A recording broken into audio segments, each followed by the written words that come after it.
Dear students, today we are going to talk about another life process which is transportation. Transportation के बारे में आपको पता है, जनरल लाइफ में भी एक शहर से दूसरे शहर, एक जगह से दूसरी जगह जो सामान इधर से उधर जाता है, that is called transportation. Similarly हमारी बॉडी में भी ट्रांसपोर्टेशन होता है. जैसे हमने खाना खाया, डाइजेस्टिव सिस्टम में गया, डाइजेस्ट होके that has to be send to all body parts, all body cells, और उन सेल्स में से वेस्ट उठा के that has to be send to excretory system for excretion. तो ये सारी की सारी जो मूवमेंट्स हैं इनको बोलते हैं ट्रांसपोर्टेशन. तो सबसे पहले मैं इसकी डेफिनेशन लिखता हूं. Transportation is movement of materials from one part of body to another. सबसे सिंपल है, मटेरियल्स को बॉडी के एक पार्ट से दूसरे पार्ट में भेजना, दैट इज ट्रांसपोर्टेशन.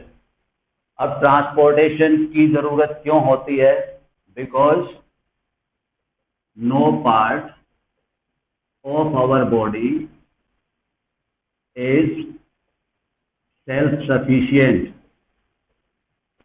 Self-sufficient का मतलब ये है कि अगर कोई अपनी सारी रिक्वायरमेंट खुद ही पूरी कर ले तो that is called self-sufficient. But ऐसा नहीं होता है, हर पार्ट बॉडी का self-sufficient नहीं हो सकता. That's why transportation is necessary. अब जो ऑर्गेनिजम्स हैं आपके, पहले भी बताया था आपको, नॉर्मली दो टाइप के पढ़ते हो आप, unicellular and multicellular. Unicellular organisms में जो ट्रांसपोर्टेशन होती है that is done by simple processes which are called osmosis and diffusion. इनके बारे में पहले पढ़ चुके हैं हम. Osmosis is movement of water from high concentration to low concentration through a semi-permeable membrane, and diffusion is movement of gases from higher concentration to lower concentration. They are very slow processes, और ये slow processes body के हर cell में अपनी requirement पूरी नहीं कर सकते हैं. तो दैट्स वाई बाकी मल्टीसेलुलर ऑर्गेनिजम्स में highly efficient organ systems are needed.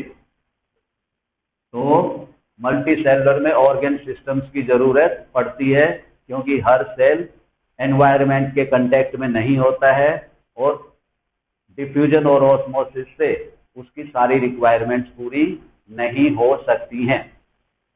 अब बात करते हैं हम प्लांट्स की. ट्रांसपोर्टेशन इन प्लांट्स पहले पढ़ चुके हैं हम.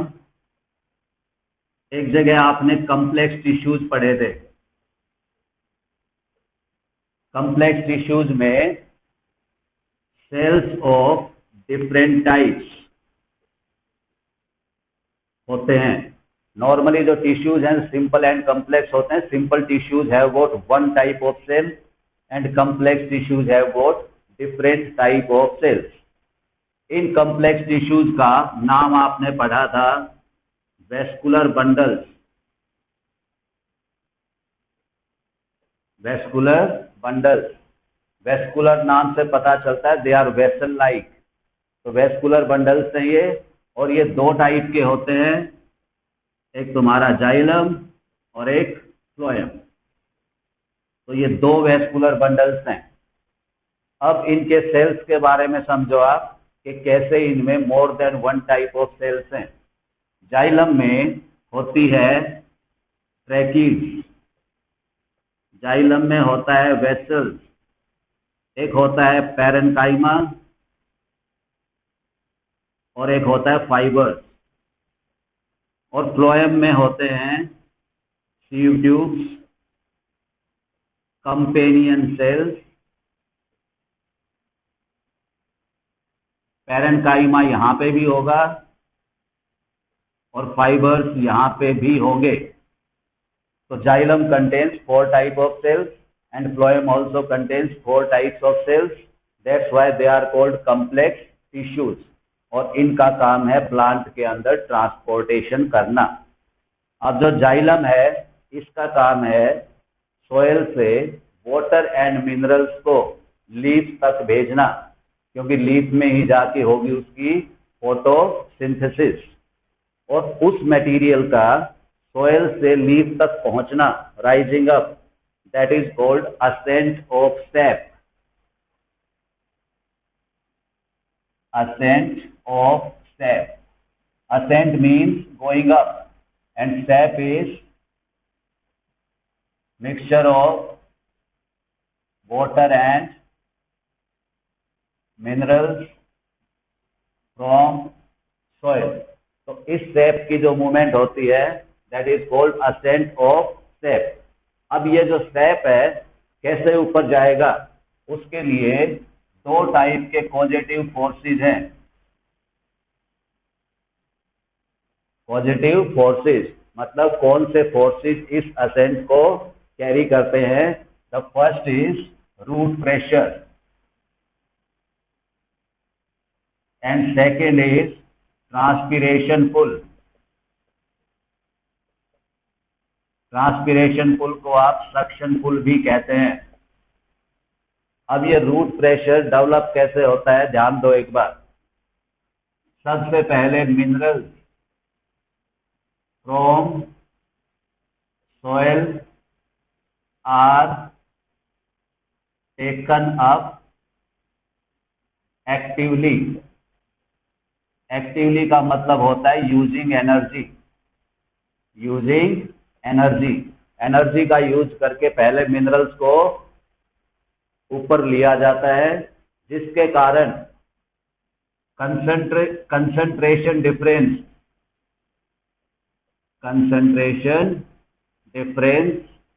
अकर्स। किस चीज का? Water in soil is more than water in plant. तो ये डिफरेंस हो जाएगा। अब यहाँ पे सोयल में concentration of water is more, तो जो तुम्हें बताया था ऑस्मोसिस, उसके हिसाब से सोयल से वाटर प्लांट के अंदर एंटर करेगा and this is called root pressure. ये वाला डेवलप हो जाता है आपका। ये जो रूट प्रेशर है it is more active during night.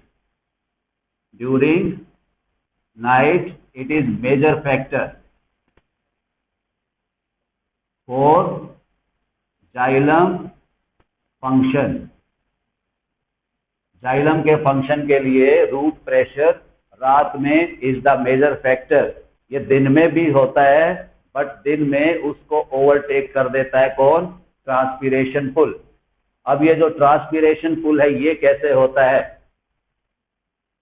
Transpiration का आपको पता है it is loss of excess water from leaves. Plant जो पानी लेता है सोयल से ज्यादा लेता है, उसका कम का यूज होता है और बाकी जो एक्सेस है उसको लूज कर देता है। इस लूज करने के कारण less concentration of water in leaves. इस लॉस के कारण लीव्स में पानी की कंसंट्रेशन हो जाएगी कम और सोयल में हो जाएगी ज्यादा। In soil concentration of H2O is more, और ये डिफरेंस होने से water from soil will start going up.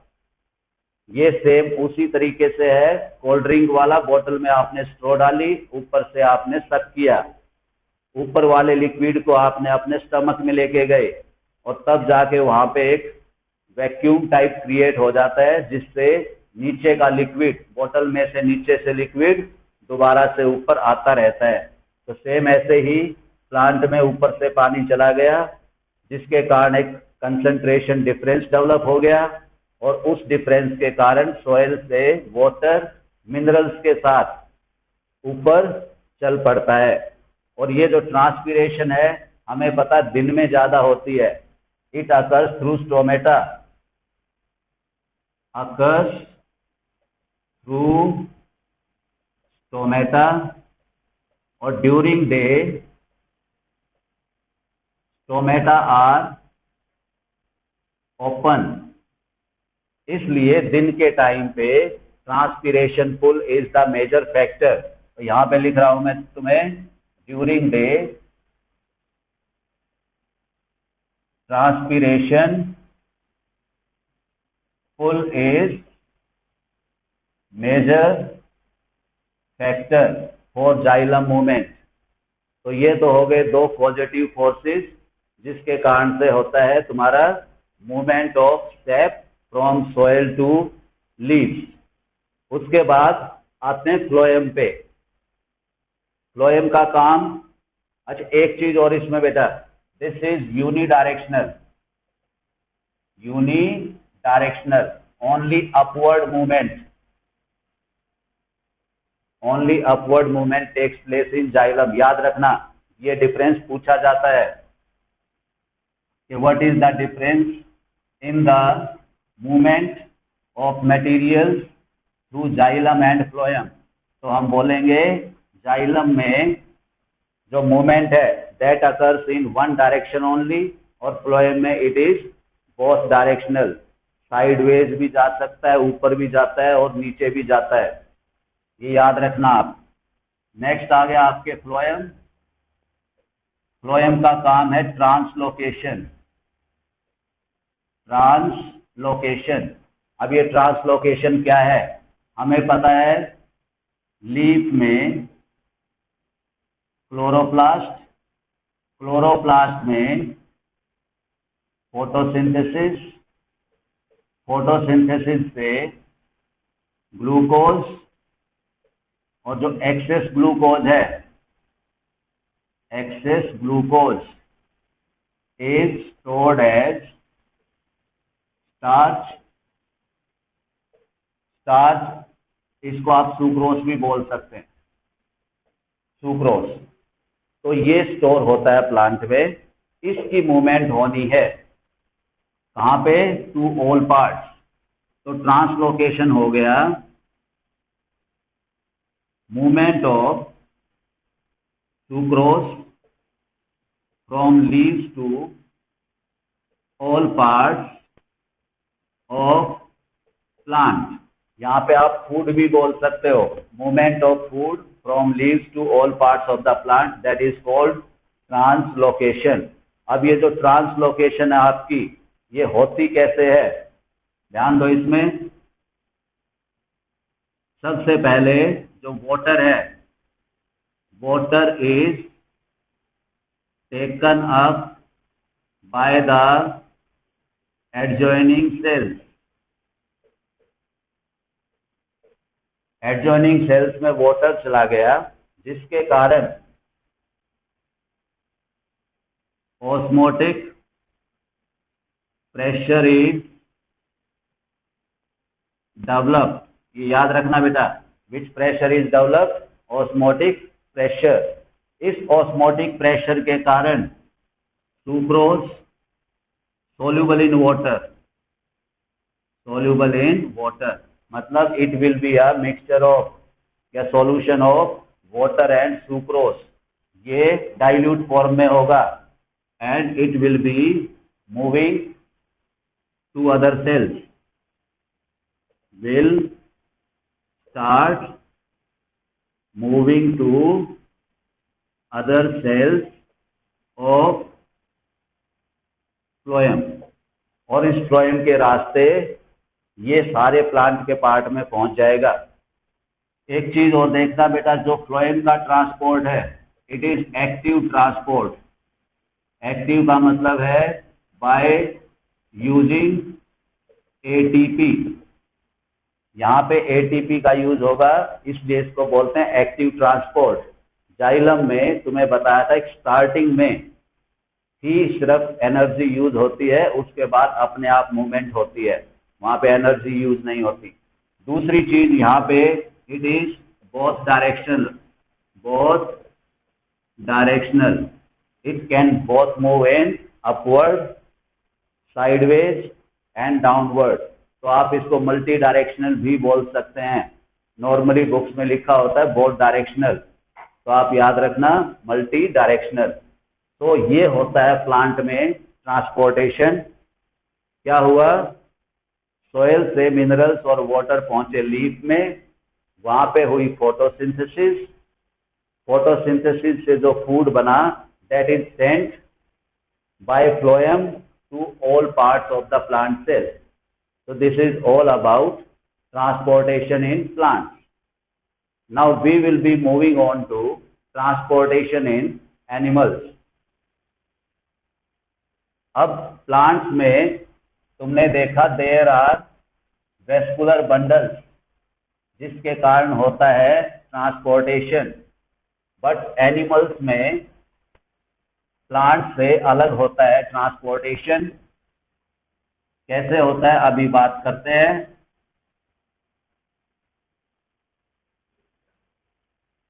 Transportation in animals. अब एनिमल्स में सबसे इंपॉर्टेंट हम लेते हैं ह्यूमन बीइंग को। अमीबा का मैंने तुम्हें पहले बताया था कि सिंगल सेल्ड है, वहां पे ऑस्मोसिस और डिफ्यूजन से काम चल जाता है। एनिमल्स में, ह्यूमन बीइंग्स में उससे काम नहीं चलेगा। तो यहाँ पे जो ट्रांसपोर्टेशन है that is done by two systems. First is circulatory system and second is lymphatic system. ये दो सिस्टम ट्रांसपोर्ट का काम करते हैं। सर्कुलेटरी सिस्टम से स्टार्ट करेंगे हम। जो व्हीकल है, vehicle for transportation is blood. इसको आप मीडियम भी बोल देते हैं बेटा। Medium for transportation is blood. तो ब्लड के रास्ते ही सारी चीजें ट्रेवल करती हैं। अब वो कैसे पता चलेगा तुम्हें, देखो ब्लड की जो कंपोजिशन है ये है plasma plus cells plus other materials. Plasma जो है आपका लिक्विड मैट्रिक्स है, लिक्विड मैट्रिक्स, और ये है आपका 90% वाटर। तो ब्लड में 90% वाटर इज प्लाज्मा। बाकी सारा का सारा ये वाली चीजें दिस इज 10%। और इस 10% में क्या क्या आता है, सेल्स में आपके 3 है basically, RBC, WBC and platelet. Other materials में CO2 मिलेगी आपको, ऑक्सीजन मिलेगी, enzymes, hormones, waste, nutrients, ions. Ions में आपकी सोडियम आयन होगी, कैल्शियम होगी, पोटेशियम होगी, मैग्नीशियम होगी, और भी बहुत सारी होती हैं।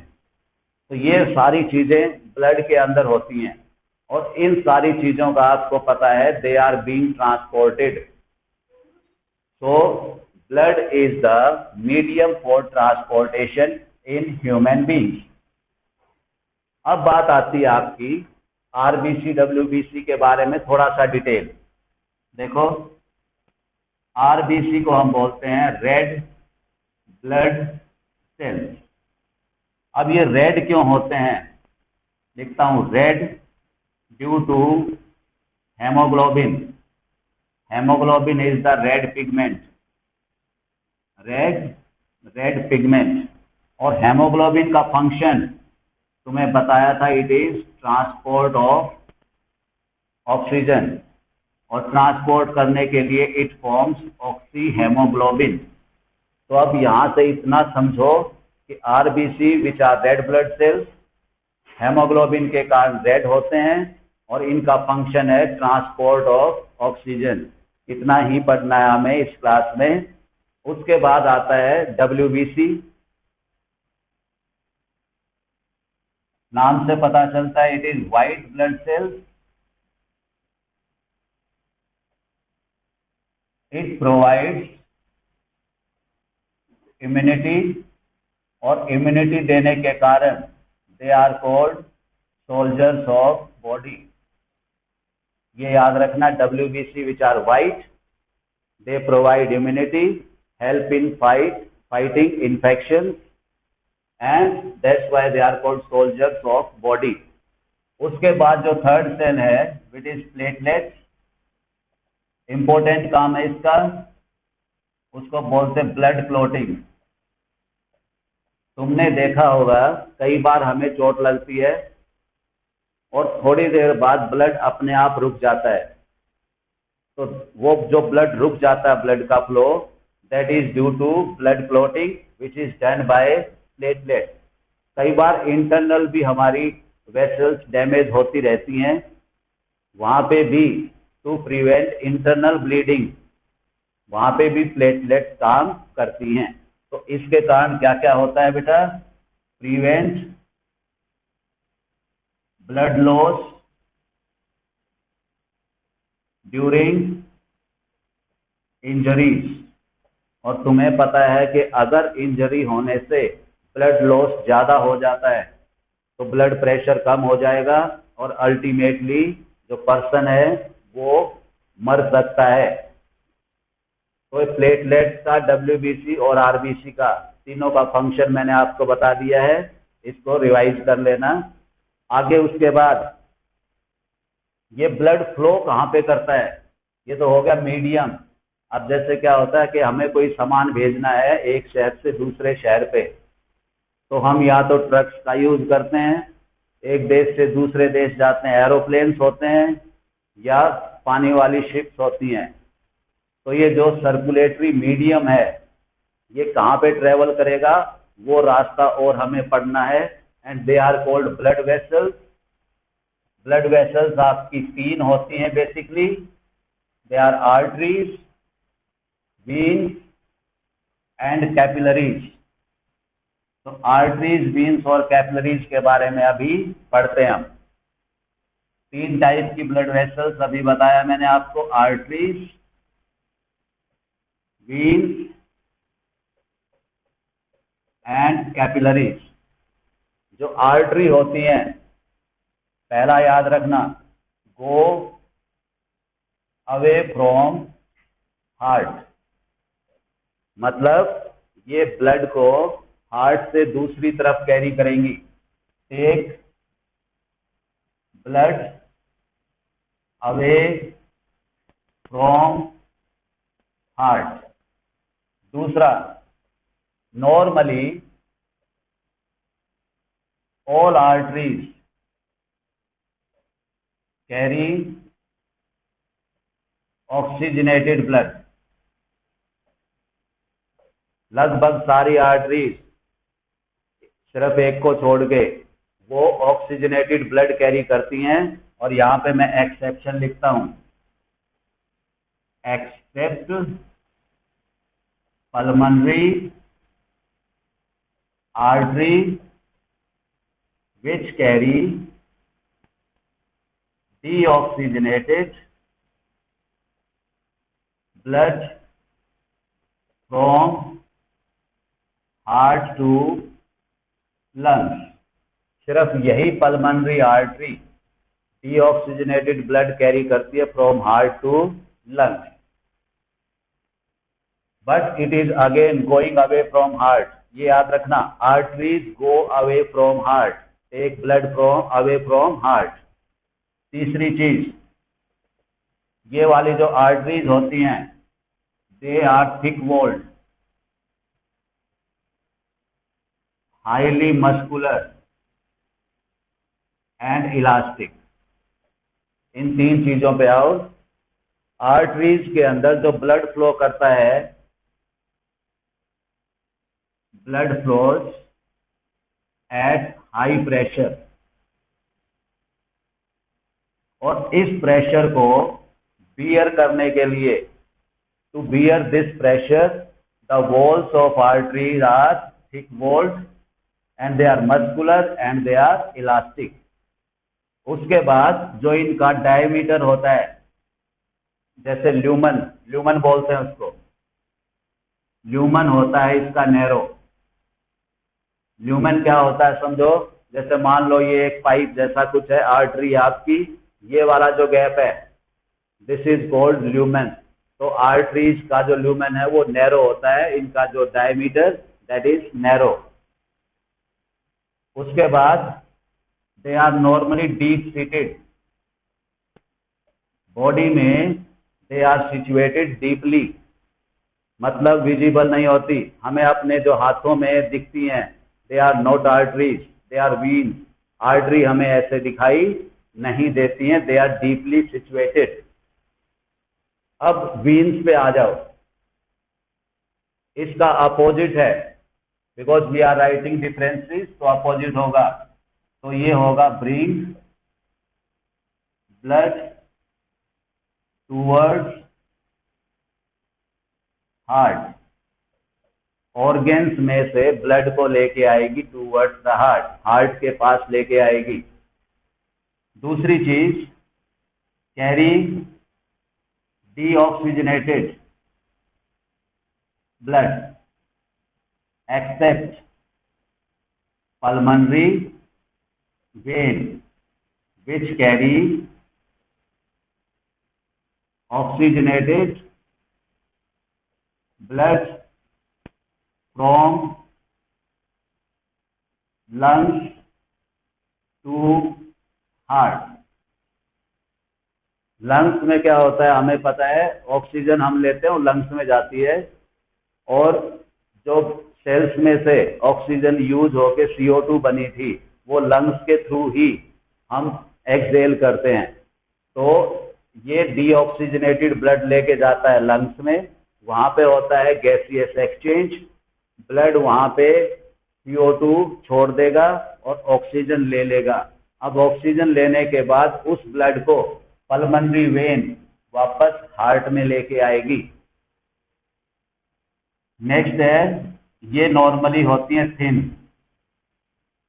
होती हैं और लेस इलास्टिक, वाइड ल्यूमन, और वाल्स होती हैं बेटा इसमें, वाल्स प्रेजेंट। और एक चीज, लेस प्रेशर में ब्लड फ्लो करता है, blood flows at less pressure. अब लेस प्रेशर में फ्लो करने के कारण इनको डैमेज होने के चांस कम होते हैं, इसलिए जो इनकी वॉल्स हैं they are thin, they are less elastic and lumen is wide.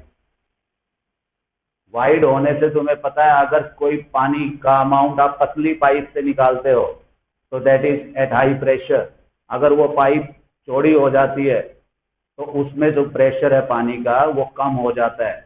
तो सिमिलरली वाइड है ल्यूमेन, और इसलिए जो ब्लड का फ्लो है that is at less pressure. अब लेस प्रेशर होने के कारण ध्यान दो, तुम्हारे लेग्स में से ब्लड आएगा हार्ट में, नीचे से ऊपर आ रहा है हार्ट में।